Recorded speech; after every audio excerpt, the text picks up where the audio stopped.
Hello and welcome to another edition of the CBB Super Show. I am your host, Walter Waddell, aka Dub Deuces 85, aka the Posh Play Connoisseur, aka Darth Binker, aka that dude, right? I am your friend, your family member, that guy that likes to pad your bankroll, add to your bank account, and put money directly in your pockets. All right. We have a nice big 12-game slate on tap for tomorrow. That is what I'm going to be covering solo here, going game by game as I do. And then I'll give you core plays, three-man core for both DraftKings and Fanduel. I don't leave you Fanduel folks out. And then we ran out of time last night to talk about PrizePicks. We will definitely have time this evening to talk about PrizePicks.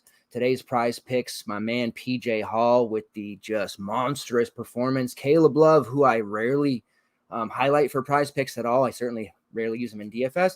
Didn't come through, but for the most part, PrizePicks seemed pretty decent today. So we're going to continue this streak. We're gonna continue our betting streak. We're having some real success with these props. Wyoming continues to make us money. Wyoming +1 on FanDuel. Incidentally, we smashed that. It was -1 everywhere else. That worked out. Just having a lot of fun. You know, March Madness is really just a few weeks away.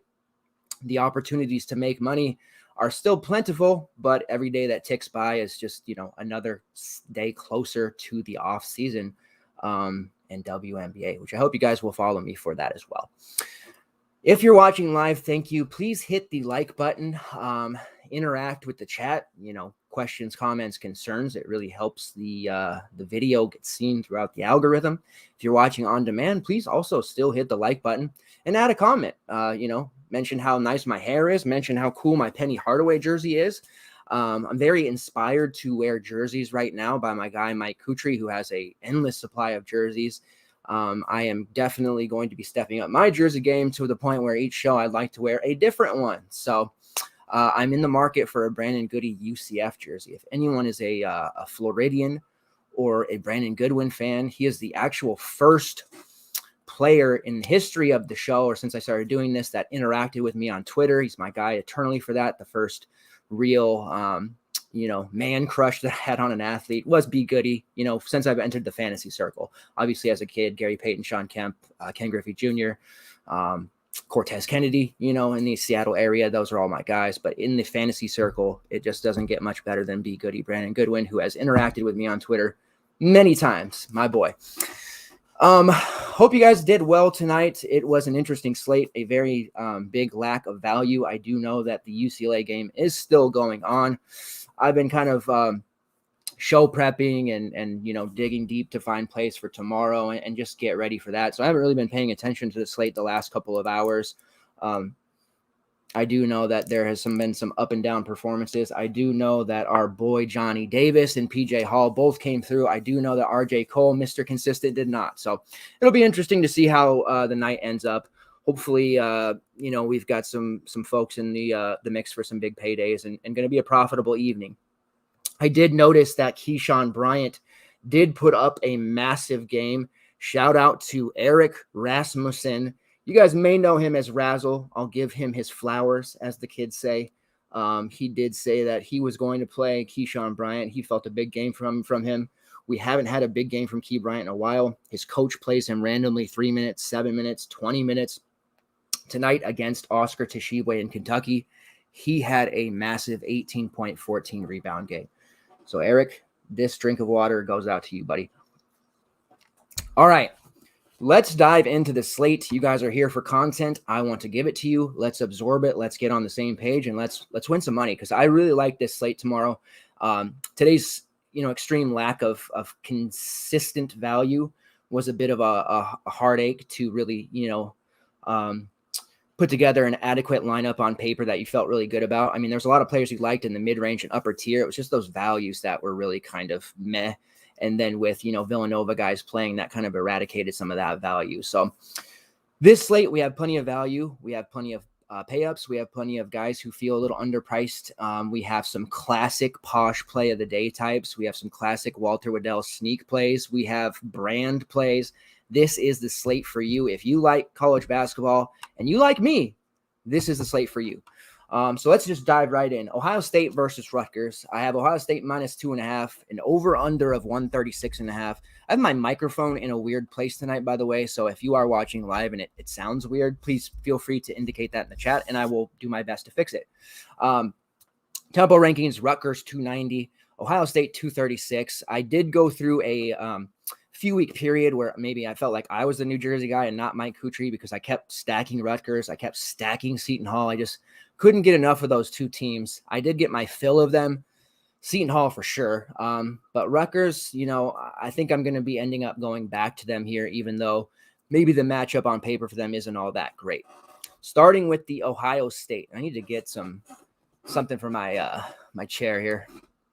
I know it's annoying. Starting with Ohio State, though, you have EJ Liddell at almost 10K, 9.8. Going to be really difficult to go there and feel good about it, simply because there's so many good plays under 8K that I want to get in.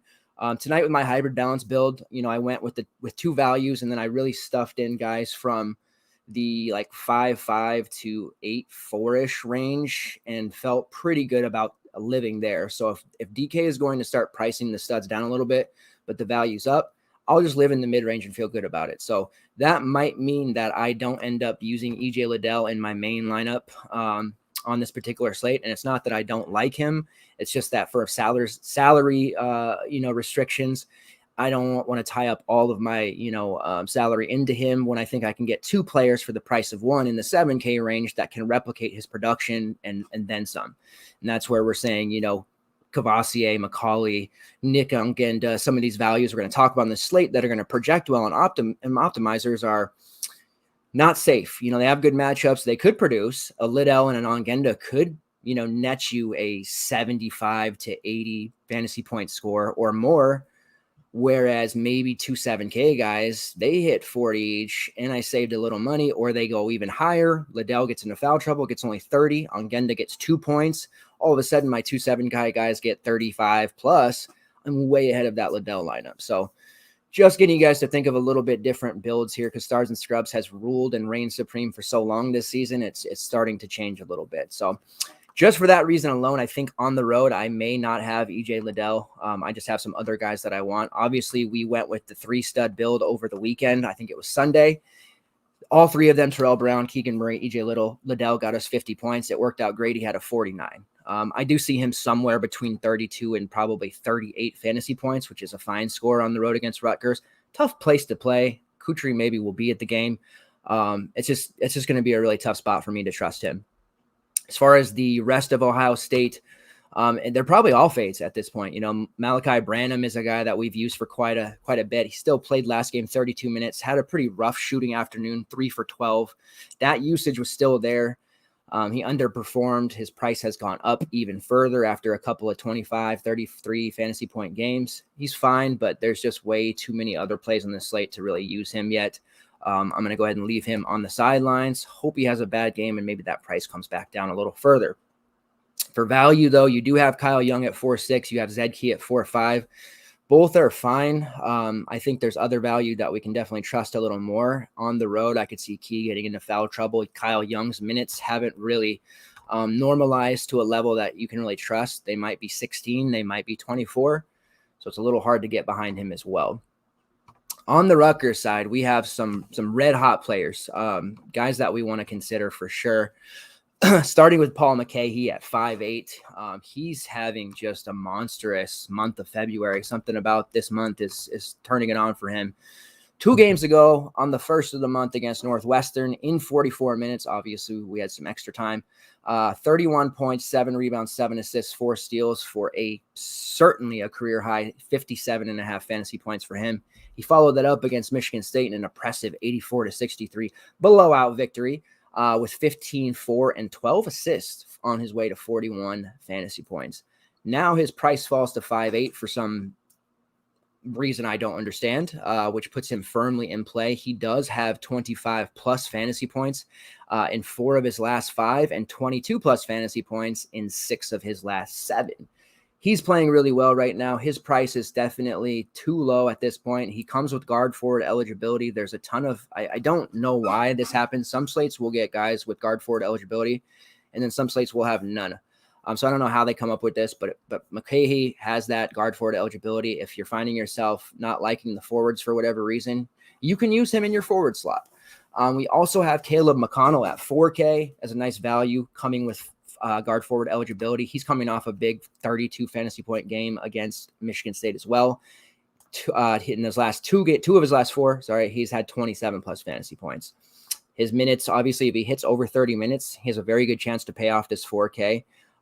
If he is under 20 minutes, like he had been against Nebraska and Northwestern, then that would be a problem for him. But the price is definitely adequate, and I'm interested. He's a top 5 value for me by far. Geo Baker at 6'3" is okay. I think at this point, I'd probably rather play Mccahey, who does have a little bit more upside, it seems. However, his floor can be lower. Baker's pretty steady, right in that mid-20s fantasy point scoring area. He's still in play at 6'3". I'm fine with it. And then Ron Harper, who anytime he's under 8K, I have to consider it. But at 7'8", that's close enough to 8K where I don't have to use him if I don't want to. I probably won't, just because there's some other guys in his range, Turk Smith, for example, that I'm much higher on. But Harper's good. At home, this Rutgers squad is just seemingly a whole different team at times, and I think that he'll perform pretty well. So I think the Rutgers squad, and especially Harper, who has 10 more fantasy points per game at home than he does on the road, 34.6 at home, 24.6 on the road. So he likes being at home. I think he's just fine. Keep in mind Ohio State's defense, they're kind of seem to be every other. So some games they'll step up and look like an elite unit. Sometimes they'll step down and just stand around and watch people score. So it depends on which defense shows up for them. Wake Forest versus NC State. I do have Wake Forest minus 2.5. I have interest in betting the other side with the Wolfpack, and over 150 points. We like that. 152. The Wolfpack's tempo ranking is 192nd. Wake Forest 46th. Let's start with NC State. For me, with Turkavian Smith, we affectionately refer to him as Turk, so I will refer to him as that going forward. If you're wondering who Turk is, that's who he is. Man, he's become the alpha scorer on this team at this point. I know Darian Seabron's still like the guy for them, but he handles all the heavy lifting everywhere else. Whereas Turk has become, the top shooter. When they need a bucket, they go to him. And Darian, he gets steals, rebounds, blocks, assists, all of that good stuff. Turk does have a usage rate of 24.8%, and he leads the team with a shot rate of 27.9%. He does contribute in other categories, so he's not super reliant on scoring, but he definitely has like Cam Thomas from last year on LSU's vibes. One of my biggest plays of last year, and Turk has really slid into that role. He does have a steals rate of almost 3%, and as far as his three-point shooting goes, he's knocking down right around 37%. The Wake Forest three-point defense is kind of marginal, meaning they're not elite, but they're not a pushover either. But at this point, Turk is kind of pushing toward that matchup-proof status. I'm going to keep rolling him until he fails me, and even if he fails me, I'll probably continue to go with him. So my hope is that he'll remain somewhat lower owned. There's only been really one slate in the last 5 for him where he's carried any ownership above 10-15%. So I do think we might see him lower owned because people will try to get up to Darian Seabron, which is understandable. But we're looking at my man Turk here, who's probably going to take 15 plus shots, 9 of which will be 3-pointers. If he can hit 4 or 5 of those like he's been doing, you're automatically going to be looking over 20 fantasy points. He's been contributing in rebounds. He's actually pushed his rebounding average up almost a 4 per game. Gets a couple dimes. He's got a pretty, like I said, a high steal rate. I think he's kind of, looking at a floor here of 32. At 7.4, I'll take that all day with upside for 40 plus. Yes, please. Turk Smith is that dude. Darian Seabron, certainly in play. I mean, he remains probably a little too cheap at 8.3. As far as the 8K payups go, he's a very strong option. I don't mind the Wolfpack mini stack for that reason. Seabron and Smith both come with guard forward eligibility. So you have some flexibility with where you want to go there. The rest of the team is pretty much out for me. There's not a lot to like. Casey Morcell, at 5'3" is kind of a no. The Virginia transfer, he doesn't really offer any stability with his fantasy scoring. The last couple, he's been in kind of the upper teens, but that's just not good enough for me at 5'3" to play. I might consider if he was a sub 5K play, but he's kind of out for me. Cam Hayes, same thing. Ebenezer Duana at 3'5". He's capable of getting blocks and rebounds enough to pay that off, but we know he doesn't have a shot rate anywhere above 6%. Makes it pretty tough. So Sebron, Smith, take one of those guys and roll with them. For me, it's Turk, but if you like Sebron and you want to use him, no issue with it. As far as Wake Forest goes, Alondes Williams is 9'8", so you'll probably have to decide between him and Liddell if you do want to pay all the way up, because there is so much value on the slate that we can use, and I suspect some people will even try to play both. Totally fine if you want to go that route. Alondes has been just amazing. I don't want to repeat the same stuff we say about him every show. He's, former role player, now a stud. You guys know that at this point. Usage rate over 30%, shot rate over 28%. His assist rate's over 31%, and he's drawing 5.4 fouls per 40. And he's just adequate enough from the three-point range at 32% where you got to pick him up out there. Playing the highest amount of minutes on the team at 84%. Definitely a good play. I actually like Jake LaRavia here, which I like him when he's leverage off of a chalkier Alondes. So we'll get a better feel tomorrow after talking with, some of the other folks around the industry where ownership might lie. LaRavia doesn't have those rates that are going to pop off the page like Alondes. Like his usage rate is 22%. His shot rate is over 18%. His offensive rebounding rate is 9%, which is solid, but his combined rate is, kind of mid-20s. His assist rate's about 19, 20%. He has a block rate of 3%, a steal rate of 2.5%. He's shooting 39% from long range, which makes him a really tough cover because he can bang down low. He can shoot threes. And he's drawing almost 5 fouls per 40. So price-wise, it's going to come down, I think, for me, between Sebron and LaRavia because, he's 8'8" compared to Sebron's 8'3". If I can get there, I want to use him. On the road is not as appealing as it would be if he was at home, but we know that NC State, ever since Manny Bates went down, which is very early in the season, they haven't really had the front court defense or the rebounders on the glass to contain players like Jake LaRavia. And what I mean by that is guys who, kind of have been, dominating the glass a little bit. They're adequate shot blockers. NC State does have some guys who like to drive, and I think this is a good spot for LaRavia to put up potentially another 40 to 50 fantasy point game. I'm not going to sit here and say he's going to replicate what he did against FSU, which was truly impressive, that 18-13-9 game, almost a triple-double. But I do think that game like against BC where he had 11 points, 10 rebounds, 2 assists, 6 blocks, something like that, like a 15-11, maybe a couple blocks, an assist or 2, maybe a steal. Maybe he knocks down a 3, like that type of floor, 35-ish at that 8.8 price. So I do think people will try to go to Alondes, or I think they'll just take the discount with Sebron. So if I can get a LaRavia against the NC State front court lower owned, sign me up for that. I definitely am on board. My 2 favorite plays from this game, and I am going to play one on each side because I think this game is going to be a complete fantasy bonanza, is LaRavia and Smith. And I'm pretty much out on the rest of Wake Forest. Like Davion Williamson's really scoring reliant at 5'9". I'm not interested. Dallas Walton at 5'3" does have appeal, but with the team getting healthy, his minutes have really started to go kind of by the wayside, which makes it hard to get behind him. Once he drops below 5K again, we'll have a different conversation. This spot's fine for him. I think he could have a lot of rebounds, but I need him to be playing 25 plus minutes, and I just don't know that I can count on him to do so. Damari Monsanto off the bench is just kind of, a big-time bucket getter, a big-time three-point shooter. See, 2 of his last 3 games, he's made 3 plus three-pointers. So he's had a couple games over 5 rebounds, so he does that, timely. He had a pretty nice game against Florida State, 9.7 rebounds and an assist. But at 5'1", he's kind of too expensive. So his price is starting to come down. So we're going to have a usable level for him. He started out at like 6K when he got, eligible and healthy. There will be a time where he drops to like 4.5, 4.4, and that will be the time to clamor and go all in on him. So put that name, in your memory banks for later. And then guys like Kadeem Sy and Isaiah Mucius, who are cheap enough to look at, same kind of thing. The minutes are kind of, wavering between 20 to 25. It's okay. But they just don't know if there's enough stats to go around after LaRavia and Unlondis. So that's where I'm at with that game. Moving on to Louisville versus Notre Dame, and we have a bit of news here with that one. On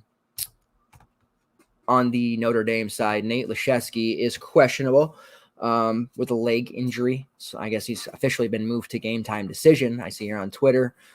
If he can't go, that's a pretty massive boost to Paul Atkinson, who doesn't come at any kind of discount at 7-3, unfortunately, but we will likely see him play all the minutes he can handle, 35 plus, which puts him in a very good position to get his third double-double in a row. You see against Miami, 23-11, NC State, that NC State team that we said is bad on the interior, he had 15 and 10. So I like Atkinson just from a usage and rebounding standpoint because he will absorb a lot of what Laszewski does into his own stats. You can also look at, if Laszewski is out, maybe Cormac Ryan. Cormac Ryan is a name we haven't really thought of in a year. Kind of a decent player at Stanford. Last year, he was a value guy at times, and then he kind of fell out of favor and really just hasn't been relevant for quite a while. But the last 3 games, he's played 22 plus minutes. The game against NC State with Laszewski injured, he played 32. He had 7 rebounds, 3 assists. So at 4-1, if he were to jump into the starting lineup and play that 30-plus minutes, he's worth considering at 4-1. Cormac Ryan is a little bit better than his stats say. He just hasn't really had the opportunity to show that. You also have Prentice Hub at 5'6". He's worth a shot. He's played 37 minutes or more in his back-to-back games at 5'6". I wish they would have priced him the other direction towards 7K so I didn't have to consider him. But he's had 27 plus fantasy points in those back-to-back games as well, in addition to playing big minutes, and his price is dumped for some reason. And now he's playing a very putrid Louisville team that's dysfunctional, has an interim coach, is welcoming back Malik Williams, it sounds like. Just a lot going on there. So this could be a Prentice Hub game, but I'm going to try to look elsewhere. Like Josiah Jordan-James in that same price range as him, I feel better about. So if I can get away from Hub, I certainly will. And then Blake Wesley and Dane Goodwin are fine at 6-7. Price is just kind of like where it should be, but it's Louisville. It wouldn't surprise me to see Wesley get back to scoring 30 fantasy points here. He'd be a safer option. Although I thought RJ Cole would be a safe option today, and he wasn't. So it's college basketball. Anything could happen, but Blake Wesley has to be considered. And a lot of that will have to do with what the status of Laszewski is. Luckily, that is one of the first games on the slate. There are 5 games that start at 4 p.m. PST. That's Pacific for you East Coasters. I know it's 7 p.m. for the rest of you on the planet. Or on the side of the country, I should say. As far as Louisville goes, we have some value that we can use here as usual, but we know Louisville is going to play 10-plus guys. Malik Williams, it sounds as though he returns, so he's going to come back and absorb usage and rebounds away from Matt Cross, minutes and usage away from Curry, and that kind of makes them not that intriguing. Matt Cross is 5K. We can kind of wash him away anyways. After his big UNC game, I was able to get away from him really against Syracuse instead of like maybe an alt lineup because he just screamed bust. And he only ended up playing 20 minutes, and that was the case. So I think we have to probably look elsewhere with Williams coming back. I would love to go back to my dude L. Ellis at 4-2. His minutes dropped from 33 against North Carolina. Granted, that was an overtime game, to 21 against Syracuse. He should have had a much bigger game against Syracuse, being that it was his own. He still took 11 shots in that 21 minutes, took 6 threes, just made 4 of those and didn't really contribute any, secondary stats, which is pretty typical. So scoring reliant 4-2 option, he's fine. He will have very little to no ownership. So if you think, he can get back on track here, it's very possible. Notre Dame has a fantasy-friendly defense. You can also wipe away Jalen Withers, Dre Davis, Samuel Williamson. They're all cheap, but I don't really want to get involved with Malik Williams returning and still the rotation looking like 11 guys. Xavier versus Seton Hall. Moving on to that. That wasn't on DK because of the New Jersey teams. So Ken Palm has it 73-70 for Seton Hall. I'll give you that instead. Seton Hall, a tempo ranking of 78, Xavier 97. So 2 of the faster paced teams that you'll see playing against each other. Even though that is the case, I don't have a ton of interest in this game outside of maybe 1 or 2 guys, and it's mostly on the Xavier side. So let's start with Seton Hall. Seton Hall is getting, I think it sounds like there's a chance that Aiken will get back into the lineup soon. So we'll have to see how that goes. They really need him. 7'6", he's not in play even if he does go. But if he's out, you can maybe look at Miles Cale, Trey Jackson, Tyrese Samuel, some of these cheaper guys. Not a lot of interest for me, though, because that Xavier defense, is adequate. And Kaderi Richmond is now priced up high enough at 7-1 that we can kind of get away from him as well. The Xavier side, like I said, is where I do have my interest, though. Dwan Odom is kind of, back in play, I think, at 3-4. That's an interesting salary for him. A guy that just played 28 minutes against DePaul. I think that we should see him play roughly 20 minutes here. He's probably better suited as a GPP value, but at that near min price, he allows you to fit in, an extra stud or two and kind of strengthen your lineup. I do really think this is going to be a Jack Nunge game. I think we'll see a lot of the field go to Zach Fremantle at 7-4 and kind of, bypass Nunge at 7-5. I personally like Nunge a little better than Fremantle, but I don't have any issue using either. I think that against this Seton Hall team that has shot blockers and has adequate rebounders, they've given up some pretty big games to opposing front court players.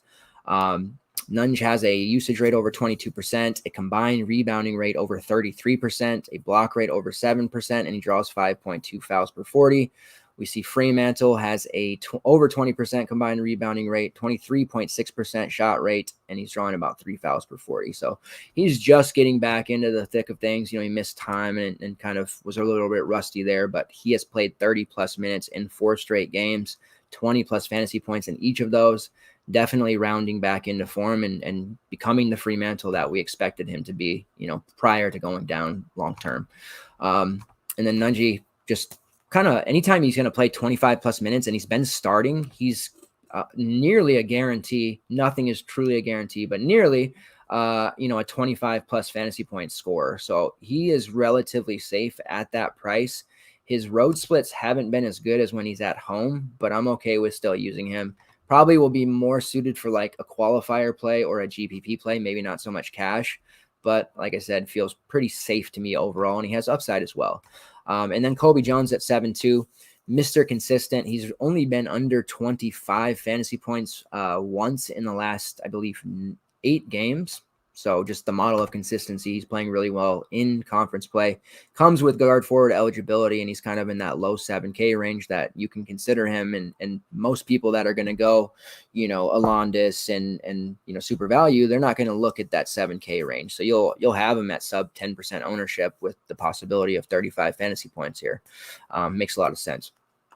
Nate Johnson has just kind of fallen off this year. I don't think you can really even use him. There's that game against Creighton maybe a week or two ago where he had almost 30 fantasy points, which kind of made me feel like maybe he's returning to form, but then he fell back off again. So 4-3, as the guy who's going to play typically 20 plus minutes. He didn't against DePaul, but I just think there's better value out there than Nate Johnson. And I can say the same thing about Adam Kunkel, who seems to be splitting minutes right now with Nate Johnson, kind of, removes them both from play for me.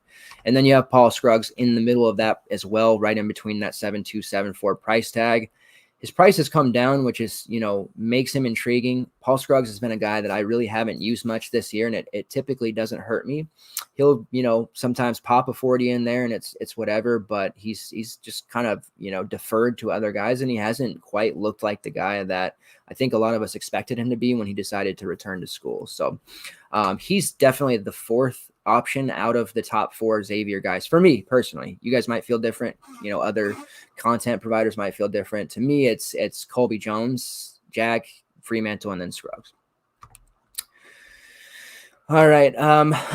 Houston versus SMU. We got the Mustangs and our guy Kendrick Davis on the slate. Finally, it's been a while, but now he's playing Houston, which means we're probably not going to want to use him.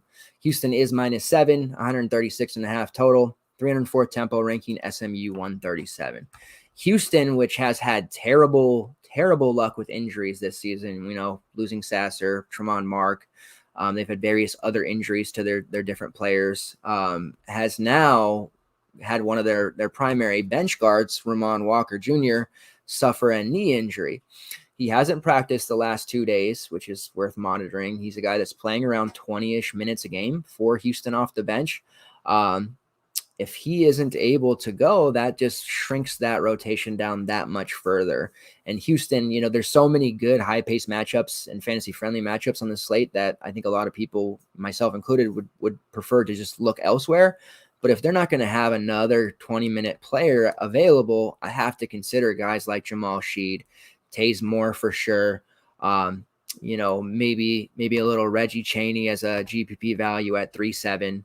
He scored 19 plus in his last 2 games, and that's just in 15 minutes of play for Chaney. So there's guys here that we can look at. SMU has been a fantasy-friendly defense. Their rebounding abilities have been suspect in conference play a bit. And I think we could see some serious damage from these guys. So Jamal Sheed's probably my favorite. He got back to business. He went through a stretch there where he was scoring, 30 plus fantasy points with regularity. Got back to that, scoring 36.5 against Cincinnati last time out in 32 minutes, 17, 5, and 6 type of game. I think he could have a really big one against SMU. SMU, despite having Kendrick Davis, they don't have a lot of other playmakers. I know they have the Weathers brothers. But as far as turnovers go, they do have a quite a high turnover rate, and a majority and a high percentage, well over 50% of those turnovers come via steals. So that means we can look to Houston guys like a Jamal Sheed, who has a 4.5% steal rate. Maybe Taze Moore, who has almost a 3% steal rate. These are guys who are going to rack up points through those secondary categories that are just as good as scoring an actual bucket, right? Taze Moore has a 3% block rate as well. Sheed's about a 2%. As far as SMU goes with that, they do get a very high number of their shots blocked, and that's just because they have guys like Van Dummel, Davis, Michael Weathers, who like to drive and like to get to the rim. So they can get met at the rim quite often and get their shots blocked. So to me, it screams a Jamal Sheed game again. And then I think Taze Moore is cheap enough to really, play in your main lineup, especially if Ramon Walker is not going to be able to play through that knee injury. We could probably see Moore playing somewhere between 35 to 37 minutes. At 6'4", that's a major smash. Against Cincinnati in the blowout, he only played in 28 minutes, but he almost averaged a point per minute there. In games where he has played over 35 minutes, he's been roughly a mid-20 scorer, but I think he'll do a lot better here on the road against SMU. So I'm certainly in on him. He's got the guard forward eligibility. We love that. And then if you have the extra salary to play what's maybe more of a luxury option in Jamal Sheed, I think you should definitely consider that. Kyler Edwards is priced out for me at 8.5, even if Rutgers out and those minutes go to him. I mean, he's really not got much room. He's already playing almost the entire game anyways. He went through a really nice 4-game stretch of scoring 30-plus fantasy points. I had a lot of questions about using him over, Terrell Brown on that last slate we just had where they were together. I think that was the Sunday slate.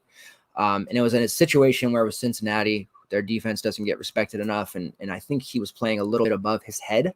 Edwards is jacking 10-plus threes a night, which is insane. And he's hitting 54% of those during that stretch. So I think he was playing a little bit above his head, kind of came back down to earth a little bit. 8.5 for me is just too high on him. I would much rather take the discount on Sheed and Moore. If Edwards goes for 40, fine, so be it. But I just 8.5 is not a winning play. And then with Fabian White at 8K, I think he's probably eclipsed our main team lineup at that price. He has scored 35 plus fantasy points in his last 2 games, 32 plus in 3 of his last 5. Solid numbers. One of those was against Tulane. My babies at Tulane, who are on this slate. We're going to talk a lot about them. Fabian White has foul risk. He is going to have to bang with, the bigger Weathers brother down there. He is a very strong player on the road. His road splits, 31.5 fantasy points compared to 23.2 at home. So you do want to consider using him, but he's probably more of a GPP guy because of that 8K salary. And there's just a lot of other options, sound like a broken record. Just like last night, there's so many viable stud-like options between 6K and 8K that I don't know that Fabian White's really the guy, especially on his own team. I'd rather play 2, maybe even 3 other guys before him. And then, like I mentioned, Reggie Chaney at 3.7 has some upside there. And maybe even Juwan Roberts, who in the non-con, Roberts was smashing on the glass, very high rebounding rate, hasn't had as many minutes in conference. Maybe he absorbs some of those Ramon Walker minutes. All right. And then I didn't mention Josh Carlton. Carlton has been a nemesis of mine since UConn. I didn't end up using him last slate, but I finally relented and said he was okay to play, and he rewarded, whoever played him with a 17 fantasy point game. So Carlton is needing to come down to the 6K range before I really consider using him.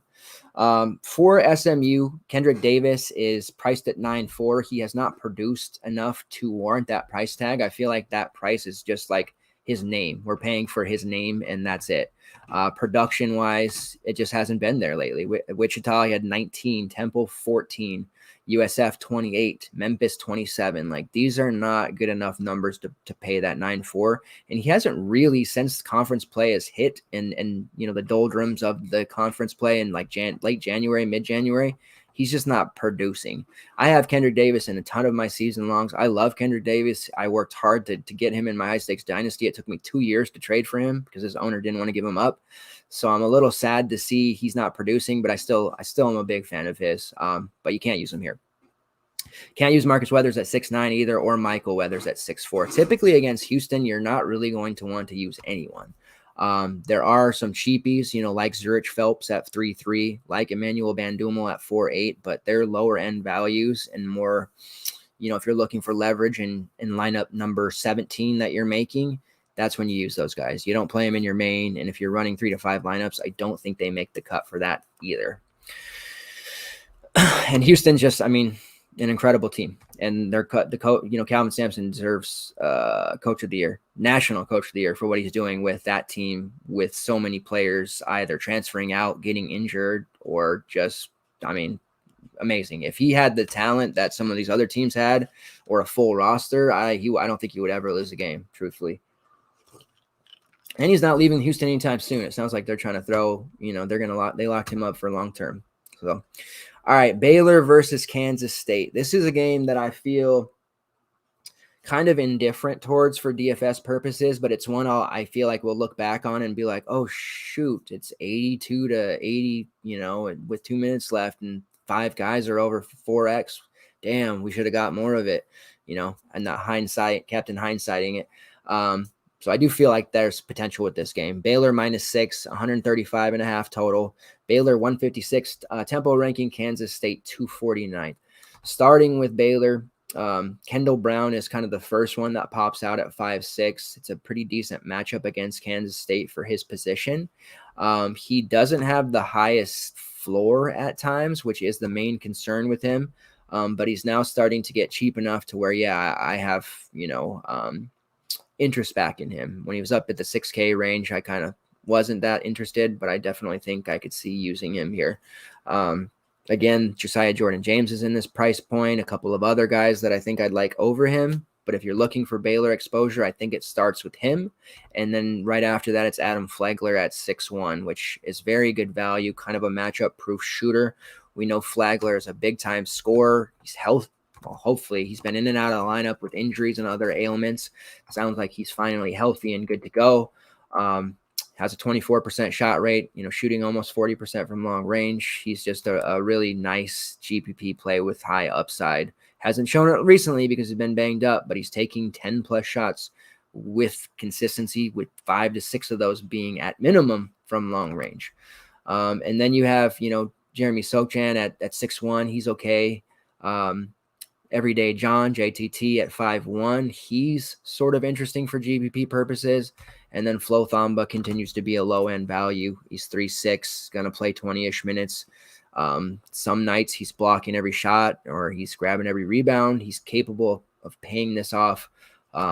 His road splits are kind of mediocre, but at 3'6", you can throw him out there in a lineup or two and try to, strike gold a little bit.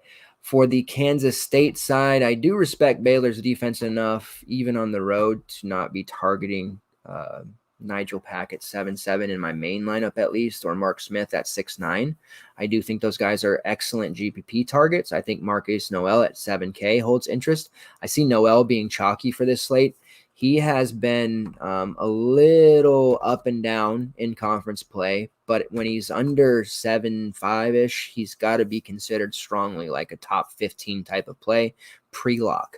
Nice game against TCU last time out, 14, 6, and 6. He's had some rough outings, though. 3 in a row, under 21 fantasy points. In fact, back on the 25th of January against the same Baylor squad, in 30 minutes, he had 19, which is okay. 11, 1, 4. You clearly want to see more than that.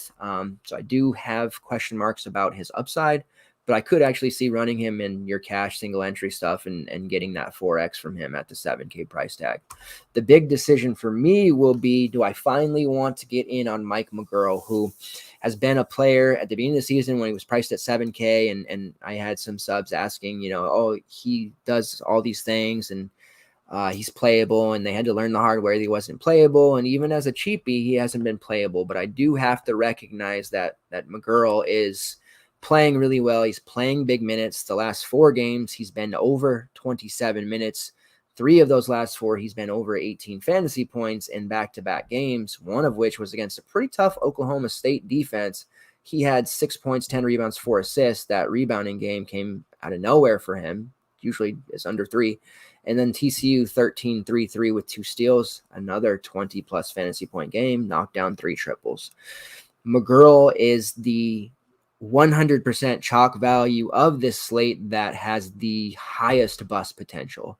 There's always that one guy. Today it was Bohannon, which we had this discussion in Discord. I'll sidebar again. I always do. People looking for leverage. I'm of the opinion that if you want leverage, it's better to do it at the high priced options, because those guys, if they go under 4X and you have the direct pivot that goes over, you're going to be way ahead. Whereas the values, if you fade Bohannon and he got 2.5X or whatever he got today, you're not gaining as much ground because your direct pivot probably only hitting, a couple points over that, or you might hit hard on one play that gets 20 plus fantasy points and knock it out the park. But it's much easier to do fading chalk at the higher price. I still believe that. That's my philosophy. Doesn't mean it's 100% right, but it works for me. And so typically with Bohannon, I didn't believe in the fade, even though he didn't produce. He still played 27 minutes. He took a bunch of shots. He was on the floor a lot. With McGurl, I'm going to sound like a hypocrite because, to me, there feels like there's leverage fading just because of his ups and downs. And there's a player, I'm thinking of him right now, Jared Bolden. Whenever he's cheap and he's chalk, he's just an easy fade because he's just not very good at basketball. He's better than me. Those of you that want to say, well, can you beat him one-on-one? No, I can't. But, he's just not a very good player. So when he's chalky, I like to fade him. With McGurl, I am considering fading because I like some of the other values on the slate. Also, we have much more value available to us. On the slate today, we didn't have that value available to us, which made the Bohannon fade even less likely to work, even though I know he underperformed because the options around him were playing way less minutes or, just super inconsistent, poor shooters. Keyshawn Bryant, who was cheaper than him, in the doghouse with Coach Martin all the time, could have played 5 minutes tonight, had a big game. Like, that just made sense to play Bohannon because there was no other safe value really to use. There was risky value, but not the safe one. And with McGurl, who can't be really considered a safe value against Baylor, there's just other guys around his range that we can use and feel okay about it. So that's my spiel about value fade, leverage fading on cheapies. He did have 6, 3, 2, and 3 steals last time against Baylor in a blowout loss for 18. If he gets 18 again at 3.8, you're feeling pretty good. So I do think he's probably worth using in your main in the queue. I would definitely look at maybe fading there unless you're looking to pay up for the Liddell or Londas. Then I think McGurl's probably a necessity. If you're going to be like myself and lean towards stacking up guys like, Turquavian Smith, Jalen Cook, who I'm going to talk about in a minute, Kevin Cross, maybe somebody like Colby Jones, who I'm probably not going to use in my main, or Jamal Sheed. Those guys in the 7K range, like, to me, I just feel a lot better about trying to get 3 to 4 of those as opposed to one Liddell. That's just my feeling on it. So if you're wanting to get Liddell and Alondis, then play McGurl. All right, the game I've been waiting to talk about. You've been on the edge of your seats about it. Tulane versus Memphis. Very excited. Anytime Tulane is on the slate, I am totally going to be mini stacking them and the game they're in. They don't play the best defense. They give up a lot of points, fantasy points, and they're getting a nice pace boost from Memphis here. So it's Memphis -9, which feels way too big for me. I think Tulane +9 is definitely going to be the Discord bet of the day. Those of you watching the show that aren't in a Discord, we do a bet today. It was Wyoming. Yesterday it was George Mason. And we have a little fun with it. So there you go. Tulane +9. Get it in. Total, that's 147.5. I like the over on that as well. Ken Palm even has it 78-70. So lots of points being scored here. Tulane, not the fastest team in the world, but definitely not the slowest at 163rd tempo ranking, but Memphis 21st in tempo. So we are looking at a big bump for them. These two teams have met previously a few weeks back. Let's pull up that box so we can see who performed. Let's see.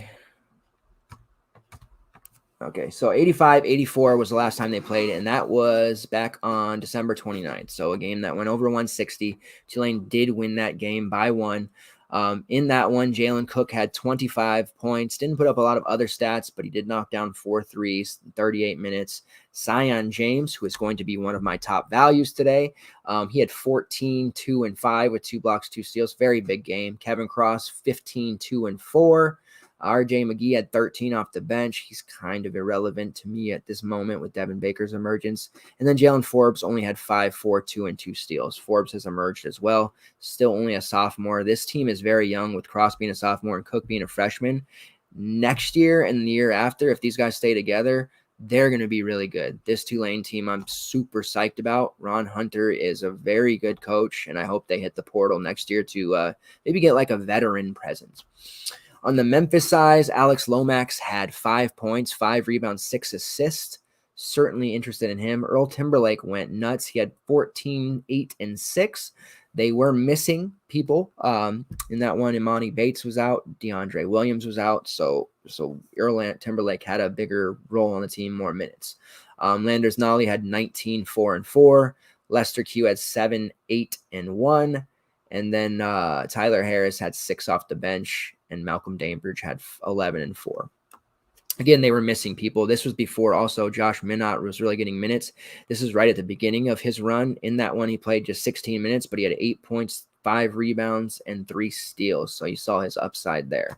So there's going to be a lot that I like in this game. For me, it starts with my guy, Jalen Cook. The LSU transfer, who last time he was on the slate against Wichita, he had like 35 first half fantasy points, and we were feeling super good about it. And then in the second half, he went completely invisible and only finished with 38. Still a good score for that 8K salary, but boy, how hurtful was that to not hit 50, because that felt like a big 50 was coming. He has scored 30-plus fantasy points in 4 of his last 5. And 6 or 7 of his last 8. So very strong player. His worst game was against Houston just a few days ago, where he only had 18.5 fantasy points, but he followed that up against ECU with 35. So, Memphis getting healthy now. It's at Memphis. Maybe there's some risk here playing Cook. Memphis has a top 50 defense. They've won 3 games in a row. At home, they've blown out East Carolina and UCF in back-to-back games. So maybe I need to be a little worried. I'm not. I'm going to continue to target Tulane games because of how profitable it is for me, and I don't think the Memphis defense is going to shut them down by any means. With the usage rate for Jalen Cook, it's 28.2%. His shot rate is 29.4%. He does have an assist rate of 23.6%, draws 4.5 fouls per 40, and he's making a scorching 44% from long range on 110 attempts. One thing for Memphis, they're a pretty mediocre 3-point defense. I think that Cook can definitely do damage here. Memphis is also turning it over at a pretty high clip via steals. So there is some steal upside for a guy like Cook, Zion James, Jalen Forbes, their main starters.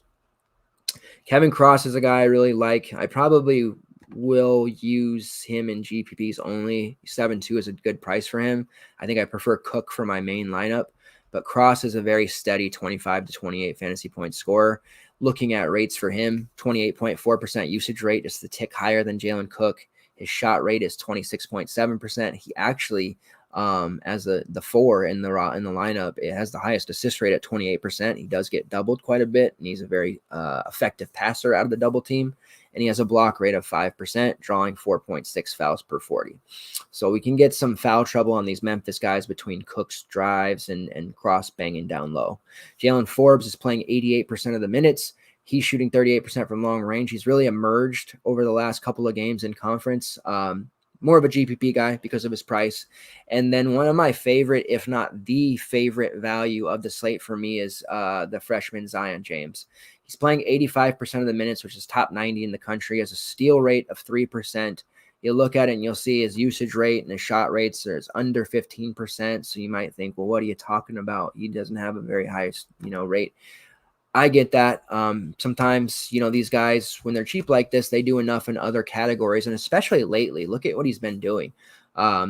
Starting back to the Tulsa game 4 games ago, 8 points and 8 assists against Wichita in that game that Jalen Cook went silent in the second half. He actually started going off in the second half.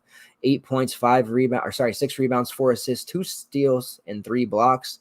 The game after that against Houston, a very impressive 7 points, 8 rebounds, 2 assists for 23.5 fantasy points against Houston. Like, come on. And then against ECU, 9.7 rebounds, 5 assists, 2 blocks, 2 steals. So you'll see very consistent 8 to 9 points, very consistent 5 to 6 rebounds, a very consistent 5, 6 assists. Give me a couple blocks, give me a couple steals. 4.8 for him is just way too cheap. There's been times this season where he's been, mid 5s approaching 6K. He does carry guard forward eligibility, which to me is important because I like to, do swaps and finagle my lineup where possible. And I just like that flexibility. So 4.8 for me, he is the top value play on the slate. There's going to be other guys who project better, DePaul guys especially. I just think using our brains, he's a clear top value. He's playing well over 30 minutes. He's actually, as I mentioned, playing 85.4% of the team's minutes, which is highest right behind Jalen Forbes. He's on the floor a whole lot with the defensive attention that Jalen Cook draws and Kevin Cross and now Forbes are getting. James is just being the forgotten one. He's a very good passer. And it helps that Cook and Forbes are hitting threes at such a high clip because James is the one dropping dimes for that. His assist rate's only 16% for the total season, but his last few games and in conference play, he's pushed that number up over 17%, which is top 20 in the conference there. So I'm on the Zion James, who is from Sugar Hill, Georgia, interestingly enough. So Sugar Hill produces some straight up ballers, and James is that guy. So I'm probably playing 2 Tulane guys in my main. That's something that I just do. I get married to my guys. I'm a little unconventional compared to the rest of the industry's content providers. Not touts, please don't refer to me as that. And I just, these things work for me, and I have these posh plays and sneaky plays, and I do things that maybe don't make sense all the time, but I just ask that you trust me on these plays that I have these very strong feels about, and my numbers and research back up. So you don't have to play Jalen Cook with me if you don't want to. He's likely going to be the posh play of the day. I will decide that by the end of the show, but Zion James at 4.8 it needs to be in your lineup against Memphis, in my humble opinion. For Memphis, we have some definite, playable guys here. They're getting healthy now. Outside of just Imani Bates, they should have their full roster, which makes them a little less appealing. Even though Earl Timberlake at 3.6 and Alex Lomax at 4.3 are nice value options, they're probably going to play between 20 and 25 minutes. Landers Nolly is 4.6. That's a really strong price for him. Probably going to play between 20 and 25 minutes. Chandler Lawson, who is now getting minutes and playing and healthy is only 3.5. That would be a really strong price to use a guy like Chandler Lawson, but he's probably going to play 17 to 20 minutes. So we're just going to have a lot of cannibalization of the minutes and spots for all these guys. And you may get a little lucky. And if you play Nolly and he is the one that plays upper 25, 26 minutes and hits some threes and balls out, and Lomax plays 17 and doesn't work out, you'll feel pretty good about that. But it could very easily swing the other way. And then you still have Tyler Harris off the bench, who's only 4K, going to play anywhere from 17 to 25 minutes. I know that's a kind of a wider gap, but that's really what it's been like. And when he's on the floor, he's going to be taking a ton of shots. He has scored 19 plus fantasy points in 4 of his last 5, 6 of his last 7. But with everybody coming back, I think his minutes probably will continue to dwindle a little bit. Same things for Malcolm Dandridge with Minot's emergence and Jalen Duren back. He's probably not going to play as many minutes. So we have several options for Memphis under 5K. Just keep in mind that there's going to be a lot of sharing. And this Memphis team, which is what I was worried about at the beginning of the year, has so much talent and not enough basketball, it kind of hurts for DFS purposes. We could see Memphis score 90 here and only 2 guys really be worthwhile at the end of the slate. That's just a reality. Deandre Williams at 5'4" is pretty intriguing. They kind of brought him a lot slowly. He's was out for a month. Against UCF, he had 17 minutes. He did have 4 fouls, which obviously contributed to that, but they were also giving him frequent subs before that. Minot at 6'3" is probably not main team viable, but you want to probably heat check him. But look at how in just what, let me make sure that's not a mistake. In his minutes, let me get this pulled up, because that, if that's right, that's a really wild number. So he put up 30 fantasy points last game. With guys coming back, I kind of backed off my exposure from him, and it was a regret. Especially since he didn't start. He only played, confirmed, 13 minutes, but he put up a monster number, 16 points, 3 rebounds, 1 assist, a couple blocks, couple steals in 13 minutes. Like, how freaking good is this guy going to be?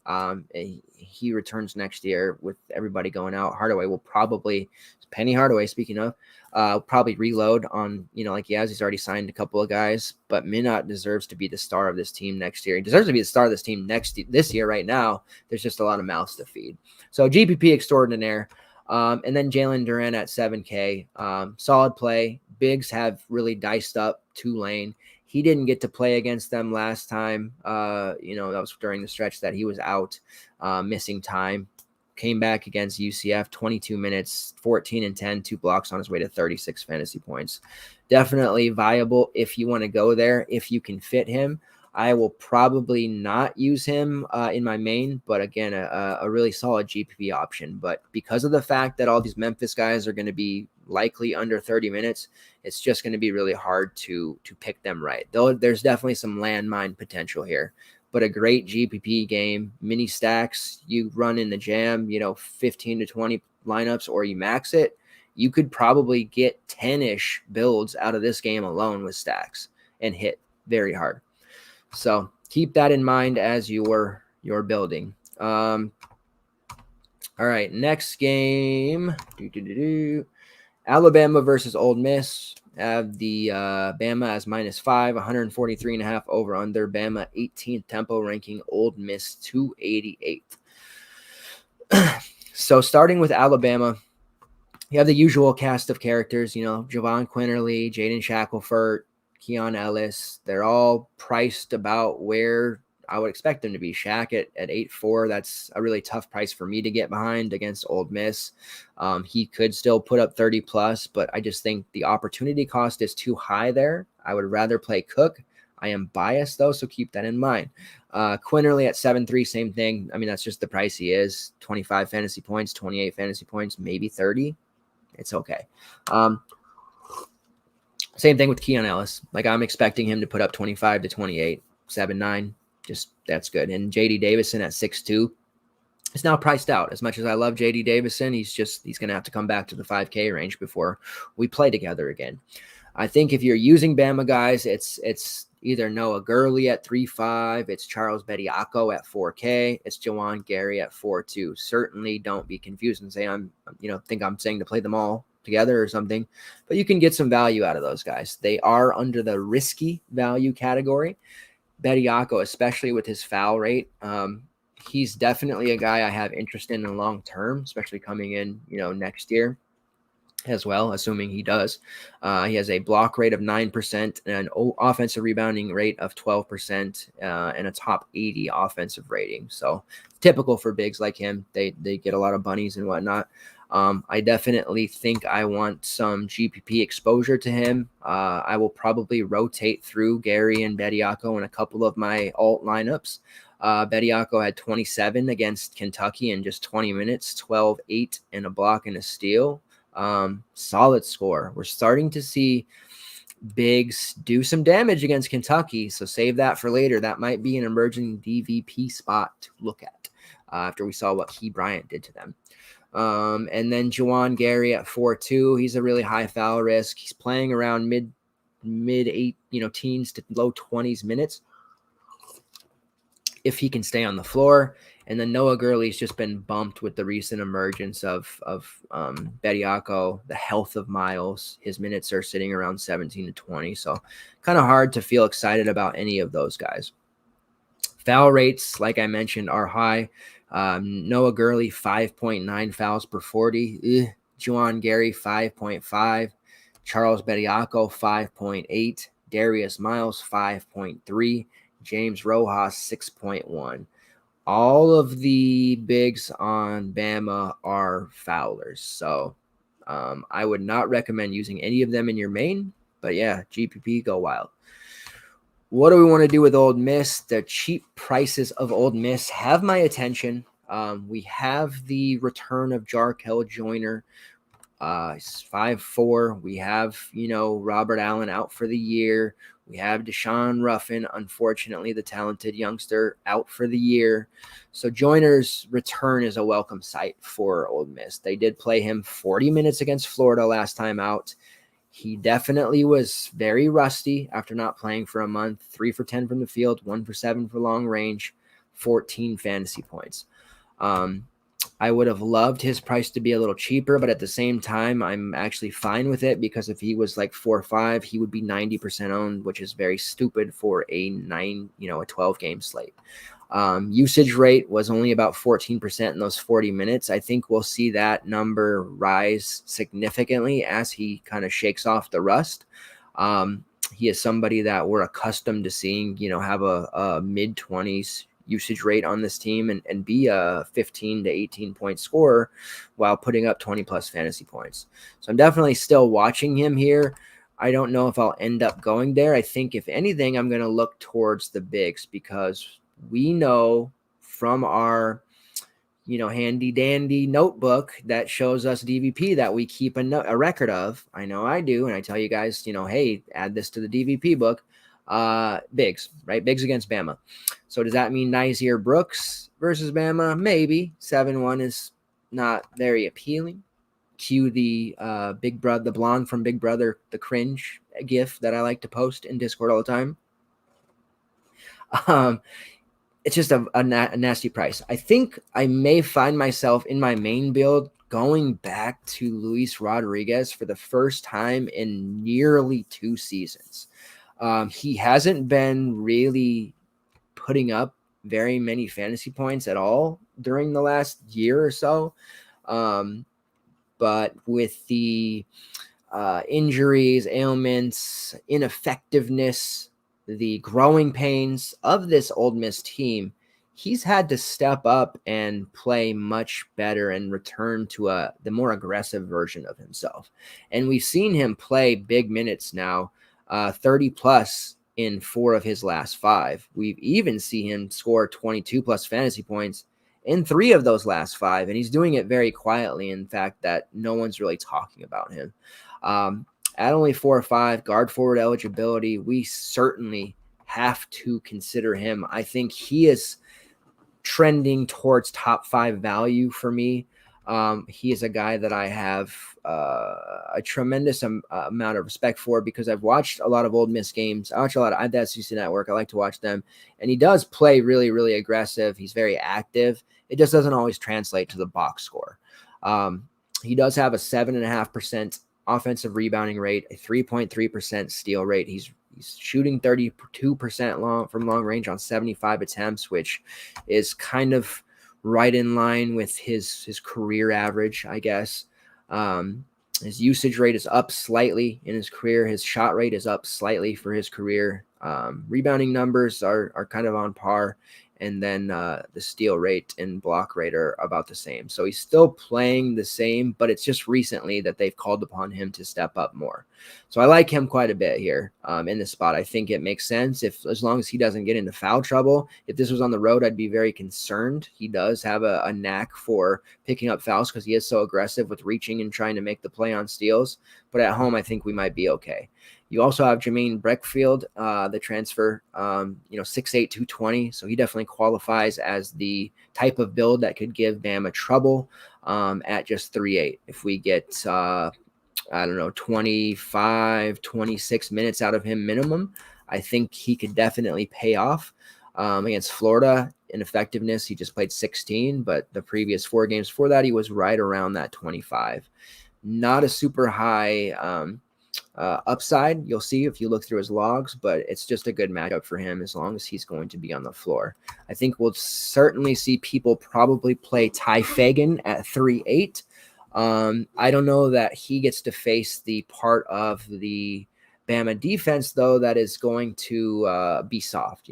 Against the guards, they're a little more aggressive. They're pretty solid on the perimeter. They're forcing turnovers. So Fagan's a guy that I have question marks about, but he's so damn cheap that it may not matter. And that's going to allow people to stuff in the Alondes Liddell combo if they want. But for me, I feel a little more comfortable with Luis Rodriguez. I think that's where my head is at, and that's likely where I'm going to go. Matthew Morrell, who had been the value du jour early on, he's been taking over that Deshaun Ruffin role and was filling it in for Joyner as the alpha scorer, so he's probably priced out for us as well. So Rodriguez, Breakfield, Fagan are in play for value here. And I think I could see running one in my main. And right now, for me, I'm leaning towards Luis Rodriguez. Tennessee versus Mississippi State. I have Tennessee actually -1, 136 total. Tennessee 124th tempo ranking. Mississippi State 285th. As a dynasty owner and an overall fan of Oliver Kumquat, I am very saddened to hear that he will be likely out for the rest of the season. He has a severe ankle injury that's going to require surgery that he suffered against South Carolina. He was on his way to a monster day. A lot of us had Triple J against South Carolina, and just a few of us in FTN had Oliver at low ownership.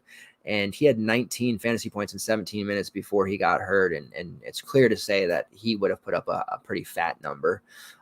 So that's going to be 20 to 25 minutes, to kind of fizzle out there, and probably going to see John Fulkerson, get back into the starting lineup and take a role in the starting lineup that is, more of a dominant force in the post if he's able to.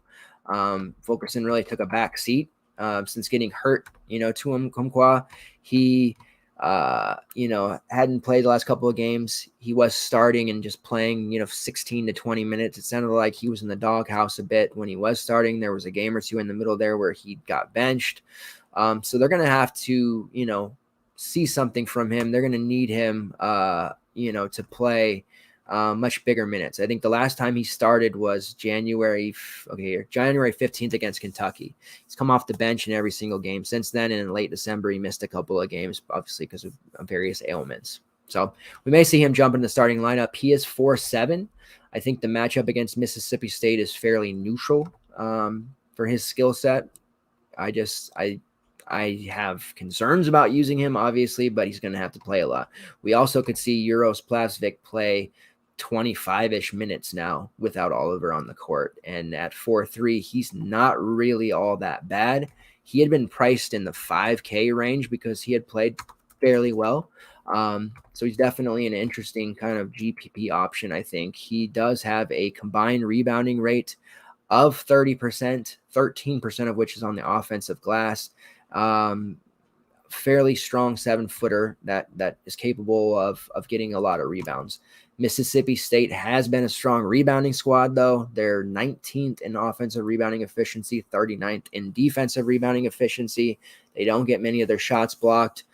They do draw fouls at a pretty high rate between Tolu Smith, Iverson Molinar, JVN Davis, Garrison Brooks. So I don't think I would use him in my main in this matchup, but I mean, you could do worse.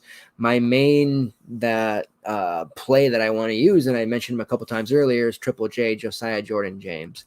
We did not miss the buck on him. We've actually used him a couple of times. I know a few, I think it was Hamhock from our Discord in specific that used him against Texas A&M at low ownership, and he got the 38.5. I went to him against South Carolina, and then I proceeded to swap off him to more DePaul Xavier because of injury stuff, and only kept him in my alt build. Of course, he went off for 44.5. If I kept him on my main, it would have been a different story. The fact that he is actually looking to score now after, going through a bout of just, 8 points, 3 points, 4 points. He's looking for a shot. He looks a lot more confident. He was shooting pretty poorly at the beginning of the month in January, but he's really turned it on now.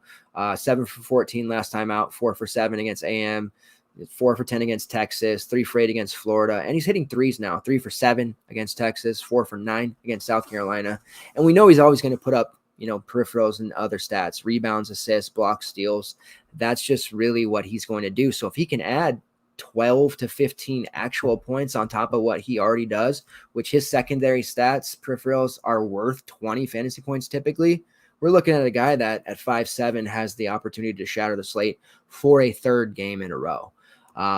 He is going to play in close games over 30 minutes, so I'm not worried about that because of his aggressiveness, because he sometimes goes over the back, because he sometimes reaches. There is foul risk, and that's just what happens with him. He does sometimes pick up fouls because of the way he plays. 4 fouls per 40 called rate. He has a almost 4% steal rate, a block rate over 5% at 6'6". He has mad hops, a 19.7% defensive rebounding rate, shot rate about 18.4%. His usage is only 16.6%, but look at how many fantasy points he's able to put up. So certain guys just don't need that usage to do the damage that you would expect. He had a stretch where he was very irrelevant to DFS, but in fantasy play here, he's really stepped it up, especially the last 5, 20-plus fantasy points in 4 of those last 5. So I'm on board. Mississippi State is a team that I mentioned, they don't get their shot blocked a whole lot. They're very good on the glass, but they do turn it over via steals at a fairly high clip. So perhaps Triple J can continue his torrid pace, 4 steals. He does have, in the last 2 games alone, 8 steals, probably an unsustainable amount, right? But I expect him to continue to get some. And then 4 blocks in the last 2, 14 rebounds and 4 assists, 34 points. Just a really strong outing against South Carolina and Texas A&M. And I think he could do it again here against Mississippi State. 5'7" is just way too cheap. I think there'll be people that come along with us on him. Again, another player that we can use with guard forward eligibility. So I'm on him. Kennedy Chandler at 7'8" and Santiago Vescovi at 7'5". I'm probably out on. Vescovi was the best player on this team for a month, maybe 2. And he's kind of, been a little quiet 2 of the last 3, and his price is just way too high. I can't pay 8K, 7.5, 7K for Vescovi right now. And same thing with Chandler, even though I really like his game. He's typically a guy I'm going to want to see in the low 7s before I seriously consider, especially with James there at 5'7". I do love the Zakai Zeigler kid. We used him earlier in the season for value. I think it was back in December. It was like, 3.5, 4K, putting up 20 burgers for us. for him. They're a burger. And he's playing, mid-20s minutes, 31 fantasy points last time out, 24 plus fantasy points in 3 of his last 4. An interesting GPP guy, because if we do think James or any of these other guys will get fouls, because Vescovi has that happened to him too, Ziegler has really gained the trust of Rick Barnes and is building a nice role for himself. His usage rate's over 22%. He has an assist rate over 23%. He's making about 35% of his triples, which is solid. He has a steal rate of 4.6%, which is top 20 in the country. This Vols team has 4 different guys with top 100 steals rates between Kennedy Chandler, Santiago Vescovi, Triple J, and Ziegler. So they're a very menacing team on the perimeter that is able to steal a lot. But at the end of the day, I think I'm just going to keep rolling out Triple J until his price adjusts. Tennessee's defense, by the way, is a very elite unit. They're top 10 in the country. They're 6th per Ken Palm on that side of the ball. So typically targeting against them isn't going to be a move that we want to do. They're going to be, causing a lot of turnovers. They're going to be very strong on the glass typically, although that might change now that Mccahey is out. And they just are a very menacing defense. Not a very good 3-point shooting team, but they just do enough to win games. So I think Mississippi State could be hard pressed here to win this, and I think the Tennessee -1 line is pretty favorable bet, for me. It is interesting to see the price tags on them, though, because outside of Iverson Molinar, who is, 8.6, we're not really going to be using him. We have some really cheap prices. Garrison Brooks at $6K, DJ Jeffries at 5.2, Cameron Matthews at 4.2. His minutes had been up. Tolu Smith at 5.3, who I think is going to be healthy now. Came back last game after missing maybe a week, played 27 minutes and solid 11.63 stat line. Fouls is going to be the story with him, though. The Vols could get him into, early foul trouble, and that would ruin it. He does have a 5 fouls called per 40 rate, but he is drawing 6 fouls per 40 as well. Usage rate's very high when on the floor at 25%, 22% shot rate, and offensive rebounding rate of 13.3%. Just overall a strong play and a 3% block rate. So I do like Tolu Smith, maybe for GPPs here. He's just, when healthy, a really menacing player. And this is probably just a little bit too cheap for him to completely ignore. I like him over Jeffries for what it's worth. And then Cameron Matthews at 4.2. Like I mentioned, his minutes had been trending up. This last game, he didn't play, only 18, but before that, 26, 28, and 33.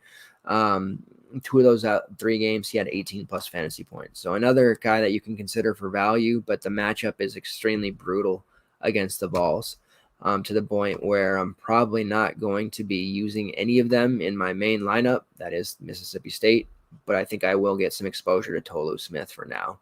And Shaquille Moore, who had been a value du jour for a while, 3 straight games in single digit fantasy score. I do have him in my high stakes dynasty, and he's been riding the bench until further notice. So until his price comes down, because 5.6 is way too high for him, we're not going to use him either. All right, 3 games left. Minnesota versus Nebraska. We typically don't get 2 bottom feeder teams playing each other on the slate. There were other options I thought DK might go with, but I won't argue it because there's going to be a lot of fantasy goodness here. Minnesota -1.5, 143.5 total. Nebraska 11th tempo ranking, Minnesota 322. What do we have here? For Minnesota, we have some absolute studs, really, especially when you're getting the Nebraska modifier. However, Peyton Willis at 9.2 is a no-fly zone for me. As much as I think he will put up a nice 35-ish, maybe even more fantasy score, and he does have 50 plus fantasy points in 2 of his last 5 games in a very soft matchup here, it's just going to be really hard for me to condone paying 9.2. Honestly, that's just a sticker price shock for me. Great matchup, and it could hurt me, but I will not be using him in my main. With that being said, he's an excellent qualifier mania, bracket play. Jamison Battle has lost a little luster, but at 7.9, he's in play. He has been kind of, I don't want to say solved, but everybody in the conference has enough scouting tape on him to know how to, run him off the 3-point line. And when you do that, he tends to struggle. And And then, Eric Curry, Elijah Stevens, they're going to play lots of minutes, but they're just kind of okay plays typically, but they're playing Nebraska. And when you're playing Nebraska, you have to be considered.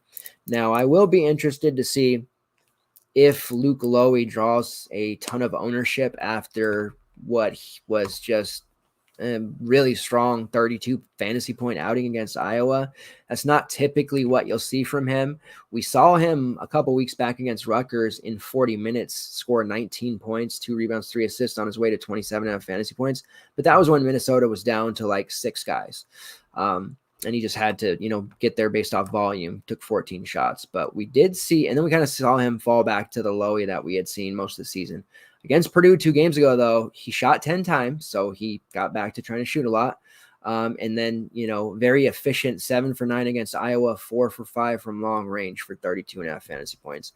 Another one of those values who may end up being chalky, but has very large bust potential. However, the matchup is so juicy for him that he may produce again. I could very easily see it be someone like, Stevens be the one that performs instead, but it's a $1,300 difference. Maybe if Sutherland gets minutes again, he could pop off. But I think you're really going to be looking at paying all the way up for Willis on Minnesota or all the way down with Lowy. I don't feel that great about the middle tier on this Minnesota squad. Eric Curry, I think, will produce and play well, but he's kind of a fringe play for me at this point at 6'2". So I don't know if I'm going to be brave enough for Lowy, to be honest. On the Nebraska side, we know, Minnesota, a very poor rebounding team. We typically want to target, bigs against them or strong rebounders, but they did price Derek Walker at 6'7", so it's going to be hard to get to Walker. It would have been great if he was like 5'7", 5'8", because I think that would have fit into our lineups a little bit better, and he wouldn't be that highly owned because game logs chasers are going to look and see he's been under 20 fantasy points in 6 straight and kind of write him off. But this is a very major bounce back, opportunity for him. He's been fouling at a super high rate the last few games, and that's why he struggled for most of those last 5 or 6. But this is a spot, obviously, to target him for GPP purposes, but he won't be touching my main lineup at all. And Alonzo Verge won't be touching my main lineup at 8-1 either. He's been very lackadaisical after non-con schedule ended, and he had put up a lot of numbers. He's just kind of really, seen his minutes dwindle, and this Nebraska program doesn't feel like they have a direction. They don't have an identity, obviously, but I don't feel very good about where they're headed. They're just kind of, stuck in neutral. You do have Bryce McGowan's at 6'8", which is a decent price for him in a very, favorable matchup. He has 50 fantasy point upside, so I could see using him. I do feel like I will be using his older brother, Trey McGowan's at 3'8", who has been back for a handful of games now, 28 minutes, 34 minutes, 25, and 20 since returning. So he's being thrown into it and playing right away. He's been hovering around 15-ish fantasy points on average. That's highlighted by a 26 fantasy point outing against Rutgers, which he fouled out in 34 minutes. And the low point was a 8 fantasy point performance in 25 minutes against Michigan. But the big thing here is at 3'8", he is playing those bigger minutes, and he is getting a really good matchup against Minnesota.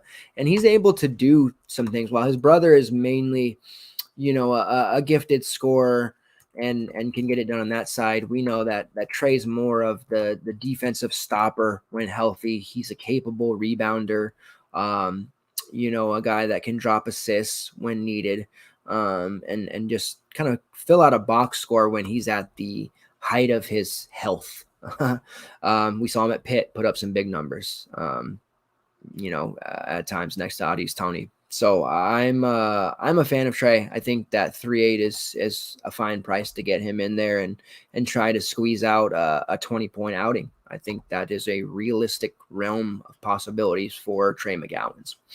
And then everyone else, the Lat Mayans, Kobe Websters of the world are are certainly worth considering, maybe even CJ Wilcher. With Mayan, he's going to play around maybe 25-ish minutes typically, has, 20 fantasy point upside here. And then Kobe Webster, who's only 3-1 near min price, same thing, 20 to 25 minutes, capable of putting up 15, 18 fantasy points.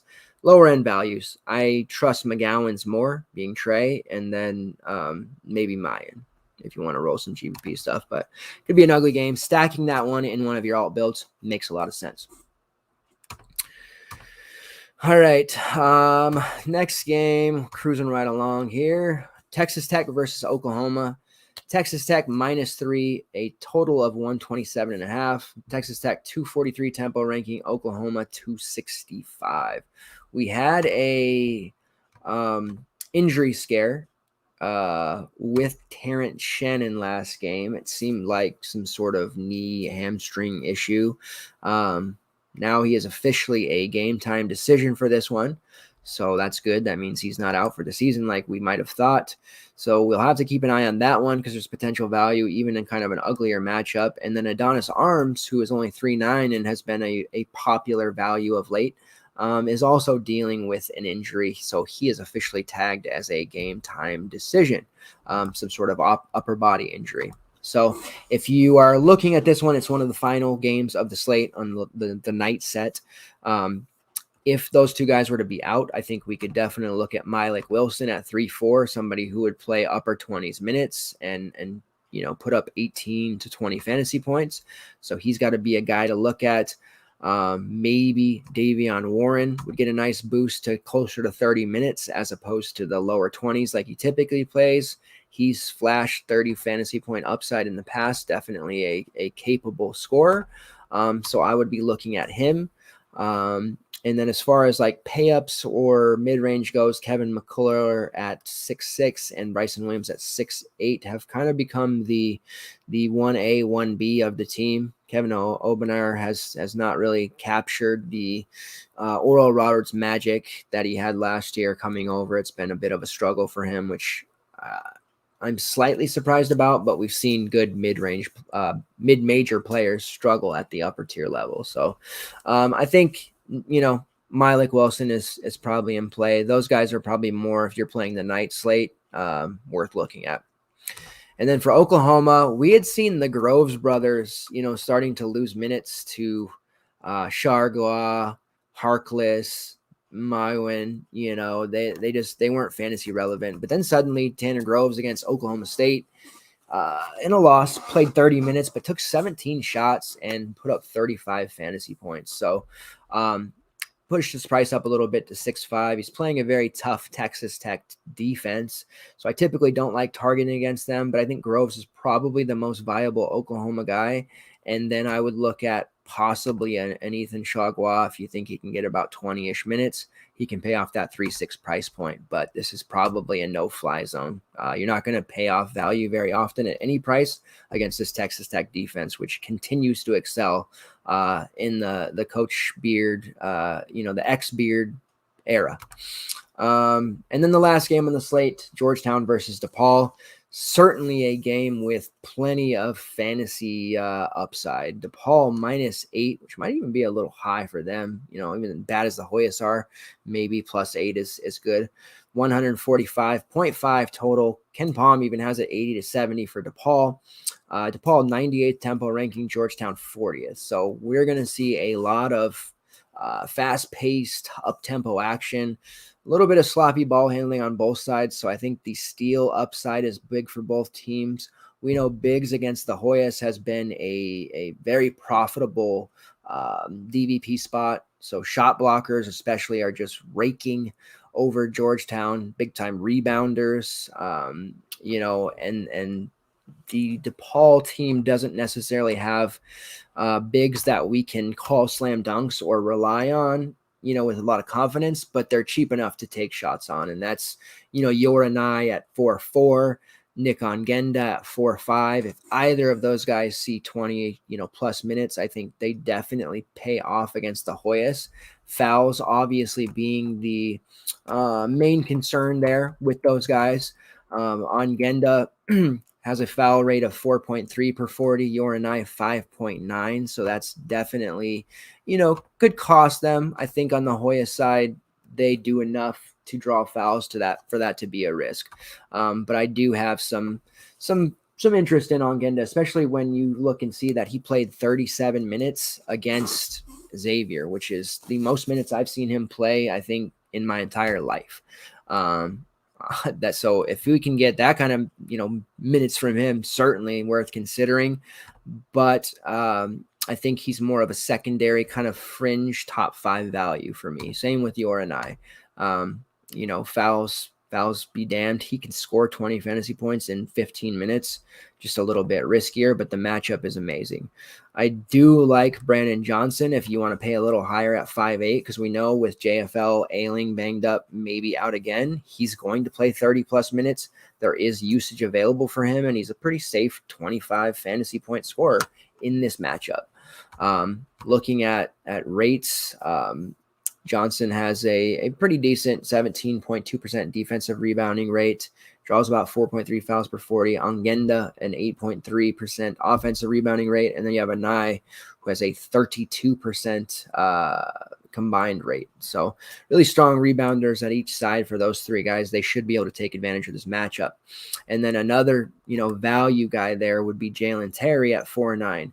He's been, a main beneficiary of JFL being out with his groin injury. It sounds like he's getting ever so close to returning. I desperately need him for high stakes dynasty. Terry's playing 35 plus minutes without him. 19 plus fantasy points in 4 of his last 5, and was actually 5 of his last 6. So while he's not a big to take advantage of that DVP against Georgetown, he is facing a fantasy friendly defense. I think at 4.9. Terry kind of climbs into that top 5 value circle for me. I do not want to chase Cavassier and Mccahey. I think that might be fool's gold. The fact that he played 28 minutes is big, but he was hot, and I think they were riding the hot hand there. Otherwise, you're typically going to see him play about 8 to 13 minutes. But with that explosion and that win against Xavier, maybe he's earned additional minutes. Maybe, we'll start seeing him play more. He's flashed upside in the past, mostly last year, but I'm just not ready to jump in on him. And I think he may end up being one of the higher owned values. And I don't see the upside with him because I don't trust his minutes just yet. And a lot of that has to do with Javon Johnson. If Javon Johnson is out, then Mccahey probably absorbs more of those minutes like he just did. But if Javon Johnson plays, then I think we can safely get away from Mccahey. And then the premier pay-up of the team without JFL would be David Jones at 8.2. Definitely underperforming the last few weeks, but there's a big game coming from him. And then why not against Georgetown, a team that just bleeds fantasy points to his position. He does have a 27.1% usage rate, a 28.2% shot rate, so he will get the volume. His rebounding rates, 7.4% offensive rebounding, 19.1% defensive, 3.6% block rate, 3.5% steal rate. He should be really, really close to a slate-breaking performance. Something like what we saw against Xavier, perhaps like a 26.55 type of stat line. I feel like 40 fantasy points is coming for him. So he would be a hell of a hammer play, somebody to, ride at home here if JFL's out, to just take complete, control and dominate a very soft, a very weak Georgetown, defense.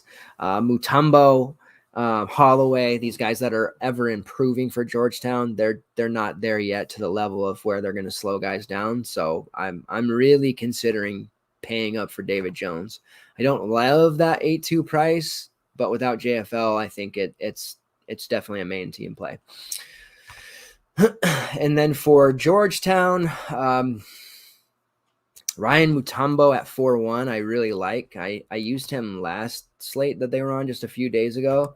Upsettingly, Ewing didn't play him at all the last 10 minutes of the game, even though they were being blown out, and he could have really gotten some valuable experience there.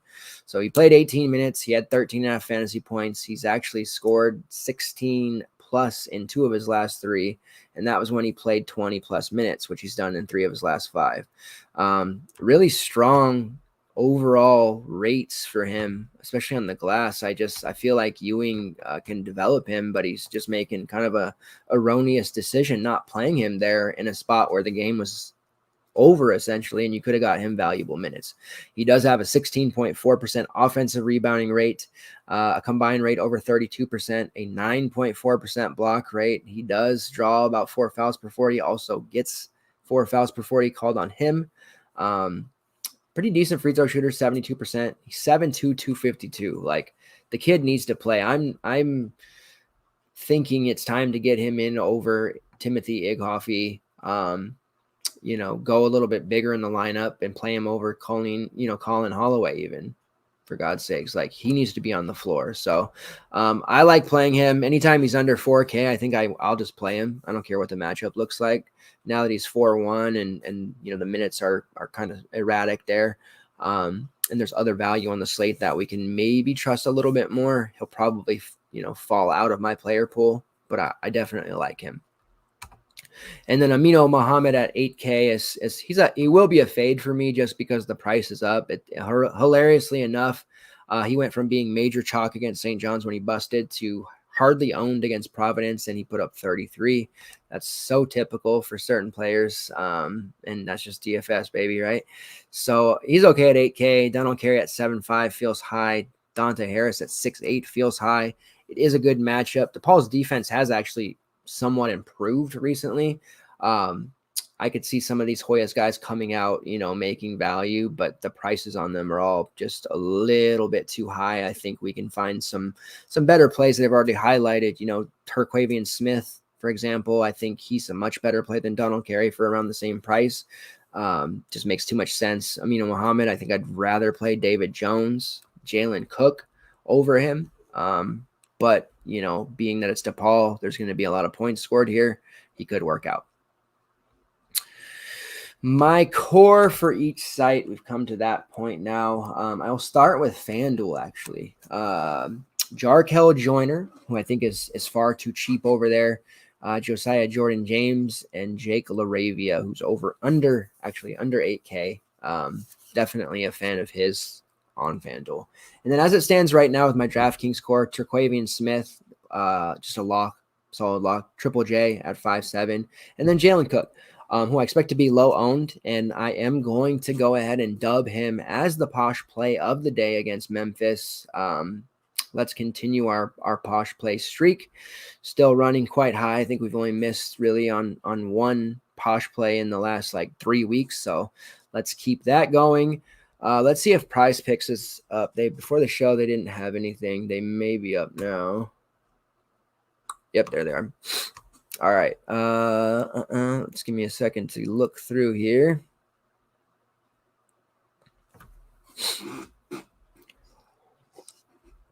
All right, so they have a few up. Not a full slate just yet.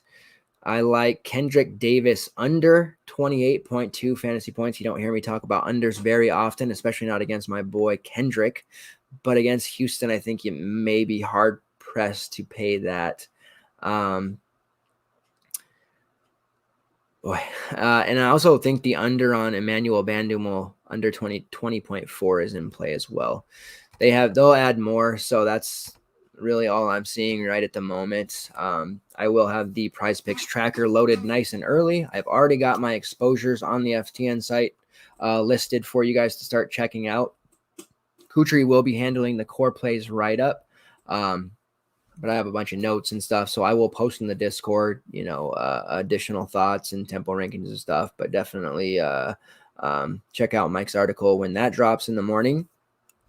We will have another show Expect Saturday morning. I think I'm going to do that again instead of Friday night. So a live show maybe 2 hours before luck on Saturday, depending on how things go.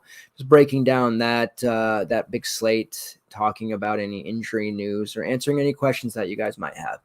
I appreciate the continued support. The show is doing bigger numbers than it's done ever before, and I just really get excited about doing this part of it. The shows is really my thing. So yeah, that's a big thing because of you guys who continue to support the show. And my jersey game is going to continue to get strong because I got to keep up with Mike with all these jerseys. So I need that Be Goody jersey if somebody can hook me up. Also expect a show for I may do tomorrow night, depending on the Thursday slate. If it's above 6 games, I'll have a Wednesday evening show for you guys as well. So thank you. Appreciate it. And let's win lots of money and get that seat. We need to start racking those up before it's too late, but we still have plenty of time. All right. Thanks, guys. See ya.